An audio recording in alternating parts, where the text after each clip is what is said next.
NCDC announces 91 new coronavirus cases in the country, bringing the total to 873. Governors impose 2-week ban on interstate movement, sent recommendation to President Buhari for nationwide lockdown. On the international scene, UK social restrictions to run for the rest of the year. And the sport, Ferrari threatens to quit F1.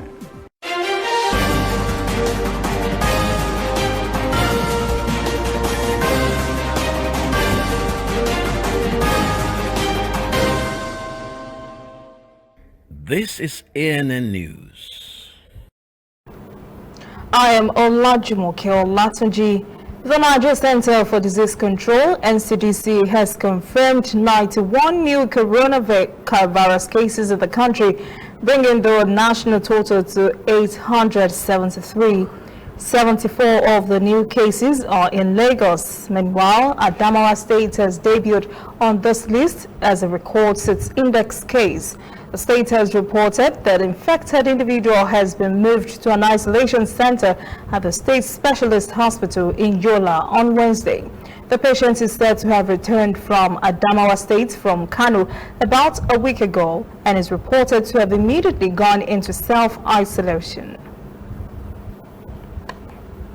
The NCDC Twitter post shows that Lagos State has recorded 74 new coronavirus cases on Wednesday. This is the highest number to be recorded in the country in a 24-hour period. With that figure, Lagos COVID-19 confirmed cases now stand at 504 with 16 deaths. Of this number, at least 106 Lagos patients have recovered and have been discharged, leaving the state with just more than 380 active cases.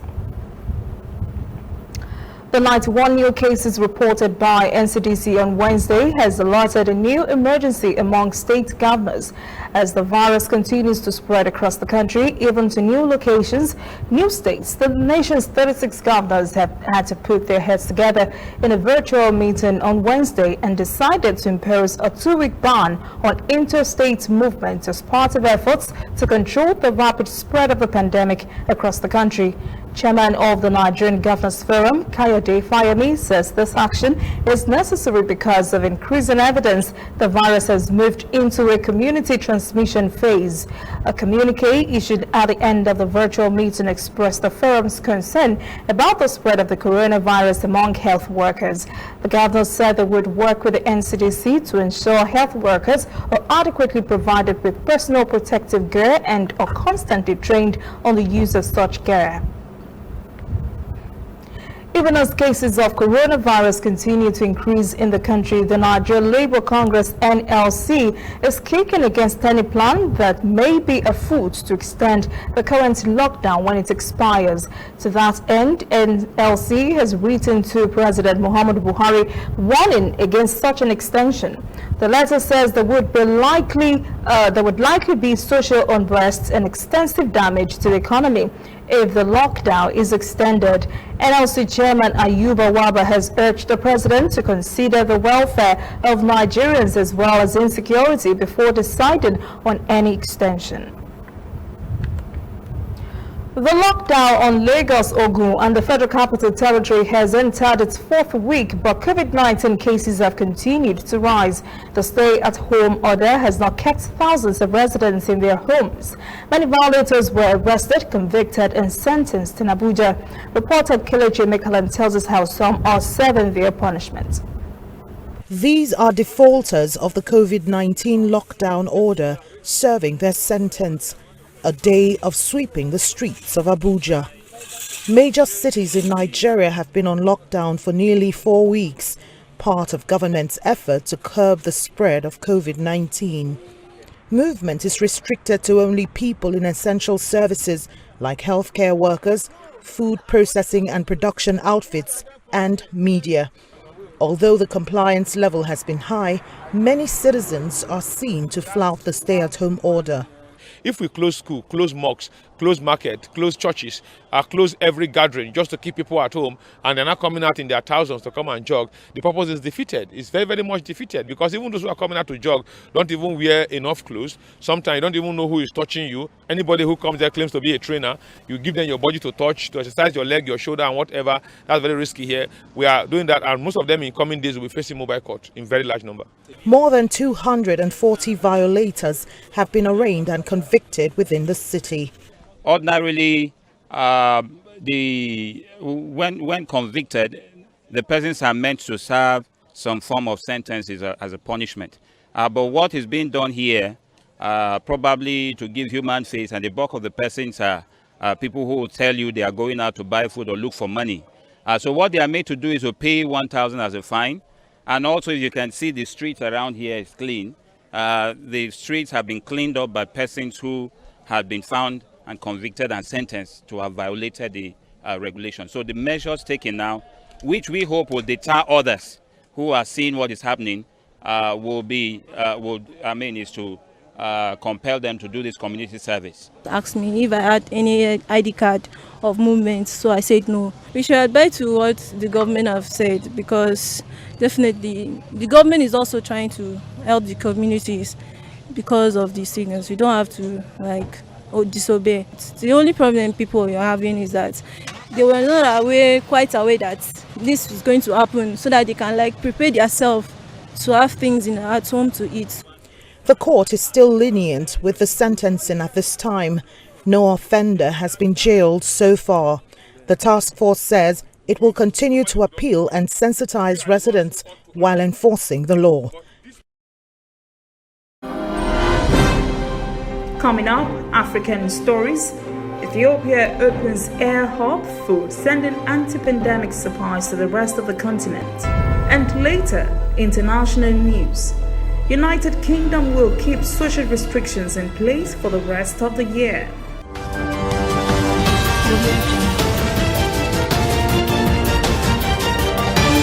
You are watching ANN.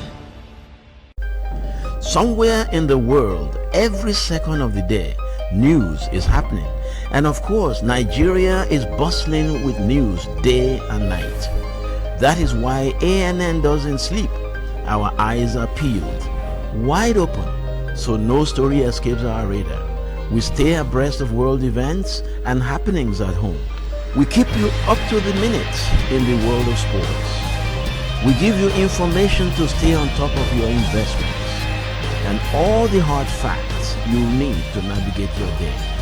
If you miss us on air, you can keep up to date on our website and on our social media platforms, Twitter, Instagram and Facebook at ANN Africa TV. We are ANN, Africa News Network. We do news right in a truly African spirit. Welcome back. This is ANN News. Ethiopia is continuing to redistribute supplies across Africa to help countries fight COVID-19. The supplies, including personal protective equipment, masks, gloves, and test kits, will be airlifted from the newly opened air hub at Addis Ababa's Bole International Airport. Reporter Gideon Chala has the details. The Bole International Airport Africa Humanitarian Air Hub is now fully operational, and the World Health Organization and the World Food Program coordination effort is making supply delivery to African countries for their fight against COVID-19 possible. With this partnership, life-saving events are getting to our countries, to all our countries in the African region.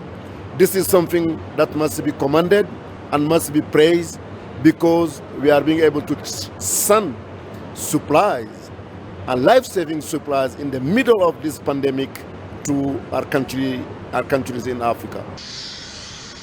Ethiopian Airlines, in charge of the actual delivery, has already made first round of supplying these medical consignments to respective African countries, and says swift deliveries will continue in the coming few days. So it will continue geographically closer countries like Djibouti, Sudan, Uganda, Tanzania. So it will continue like that, spreading to West, South and East Africa. We'll have 50 countries to cover. The schedule is with 737-800. At the moment, more supplies for coronavirus prevention and treatment are making their way from the rest of the world to Africa.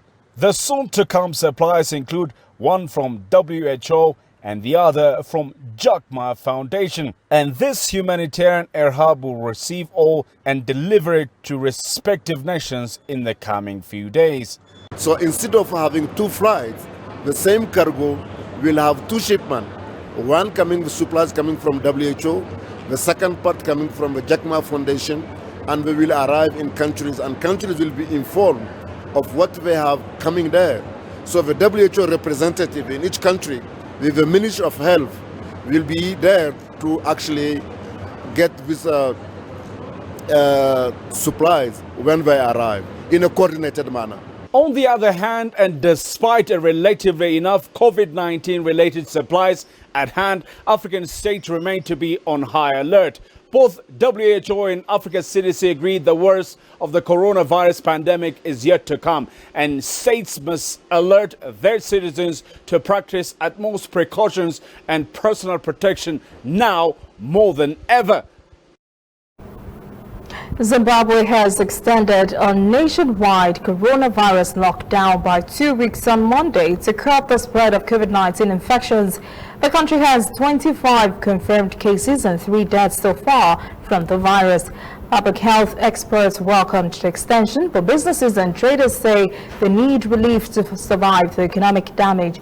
The country also faces a food shortage that would affect many of the country's poor.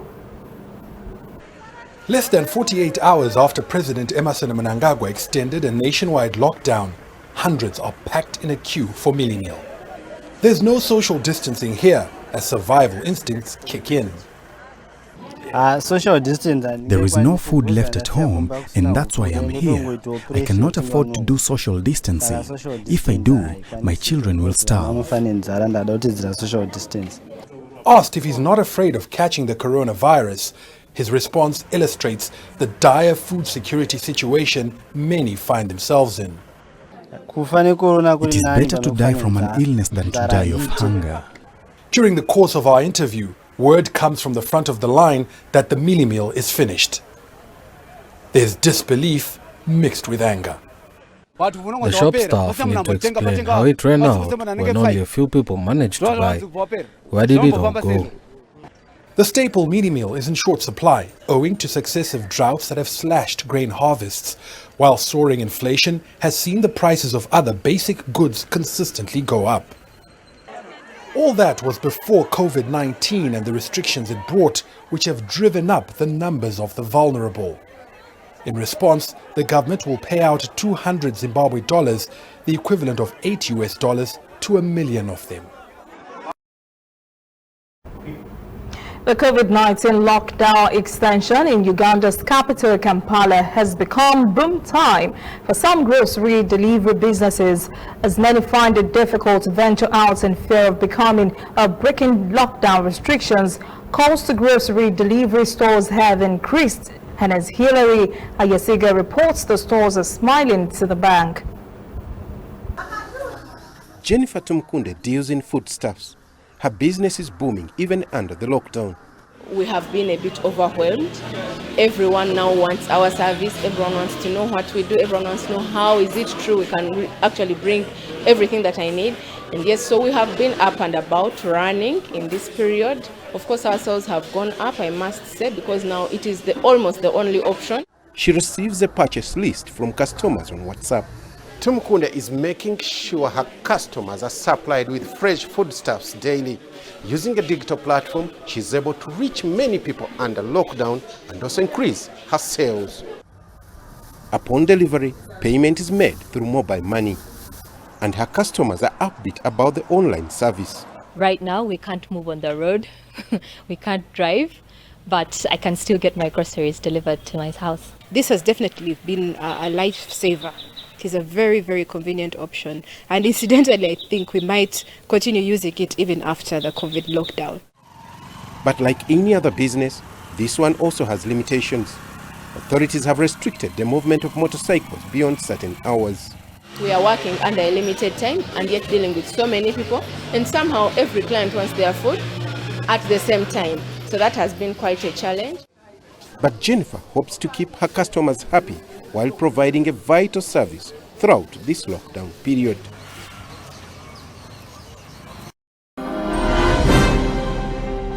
When we return, international news. United Kingdom will keep social restrictions in place for the rest of the year. And later, sport. Ferrari threatens to quit F1.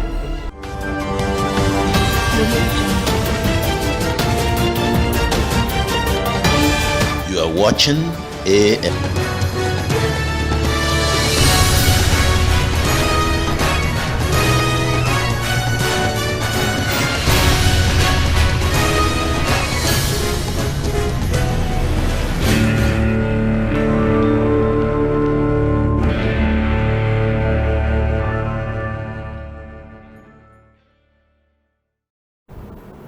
Welcome back. This is ANN News. The United Kingdom Chief Medical Advisor, Professor Chris Whitty, says the country may have to abide by the social distancing measures for the rest of the year. Whitty says, looking at the situation, the public should not expect a decline in the number of coronavirus-related deaths. The professor says this is because it is quite unrealistic for life to return to normal immediately following this pandemic. Whitty made this comment at the daily coronavirus briefing on Wednesday. He said there is a chance the virus will not disappear. The latest figures reveal 18,100 persons have died in the UK.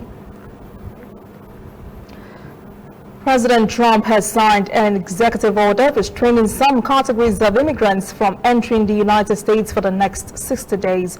President Trump says this order protects American jobs from the aftermath of COVID-19 pandemic that is blowing up America's unemployment numbers. Trump says the order takes effect on Thursday, but will not affect immigrants already living and working in the U.S. and those seeking legal permanent resident permits. Medical professionals, farm workers, and others who enter on temporary non-immigrant visas are unaffected, and the suspension also exempts the spouses and underage children of U.S. citizens. Trump says the order would also stop employment-based immigration visas as well as the family-based categories for parents and siblings. Diversity Visa Lottery, which issues about 50,000 green cards annually, is also frozen, and legal permanent residents trying to bring their spouses and children are also affected. Trump says this restriction could be extended if he is convinced the U.S. economy could not absorb more immigrants. U.S. hotel and hospitality industry's occupancy rate has declined sharply in the first quarter of this year as the COVID-19 outbreak has impacted various segments of the sector. Reporter Dan Williams has the details. What was once a novelty has become an unbearable normality. Chicago's usually busy downtown area all but shut down due to the COVID-19 pandemic. Without tourists, without conventions, the hotel industry here and across the US has been devastated. Occupancy rates have gone from near 70% to single digits. We see all these hotels that have closed their doors, and we realize that many of them won't open their doors again. They just can't make a go of it. Even if you see the big name at the top of the hotel, there's a small business owner who owns that business, that property, who's got to make ends meet. And with the convention industry unlikely to resume anytime soon, hotels look set to miss out on that key business sector for the foreseeable future. About a third of the total business for the nation comes out of conventions, and that business has been precluded. Chicago even more so, because half of our business comes out of the convention industry. It is estimated that the US hotel industry employs around 8.3 million people, with many of those jobs now furloughed in an effort to steer companies through the pandemic. Against that backdrop, some hotels are looking into other ways in order to stay operational during this bleak period. Some are even opening their doors free of charge to healthcare workers and other first responders. The Sophie Hotel in Chicago closed to the public in March and donated its rooms to doctors, nurses and other medical staff working nearby at the Chicago Medical Center. Considering everything in our industry and how this has impacted our industry, we've been able to keep our doors open and keep our lights on.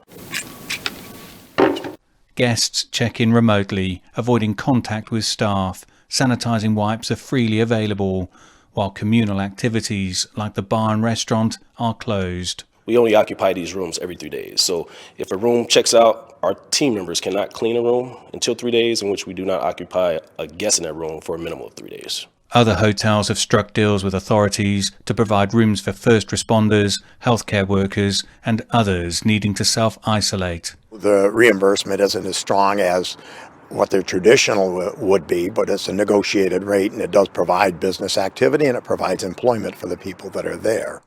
Despite these initiatives, the hotel industry faces difficult months ahead, with fears that some of the temporary closures could become permanent. Chinese Foreign Ministry spokeswoman Zhuang Qiyun has announced on Twitter the country has decided to donate an additional $30 million to the World Health Organization to support its global fight against COVID-19, even after just donating $20 million to the organization last month. Qiyun says the donations would support WHO's fight against the global pandemic by strengthening developing countries' health systems. Trump had recently cut U.S. financial support to the organization. Germany has imposed a compulsory face mask usage to combat the spread of coronavirus, especially now that the lockdown restrictions have been eased. German Chancellor Angela Merkel has strongly recommended the use of face masks on public transport throughout Germany, and nearly all states will make face coverings mandatory for shoppers. Germany has recorded fewer than 200,000 COVID-19 cases and recorded more than 4,000 deaths. The new rules comes into force in most states from Monday once they are passed by local legislatures. Different countries have issued different guidelines on the use of face masks. Austria made them compulsory for shoppers at the start of this month. Switzerland imposed the same measure on Wednesday.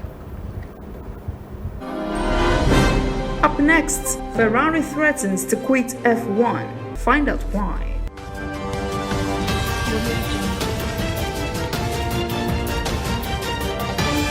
You are watching ANN.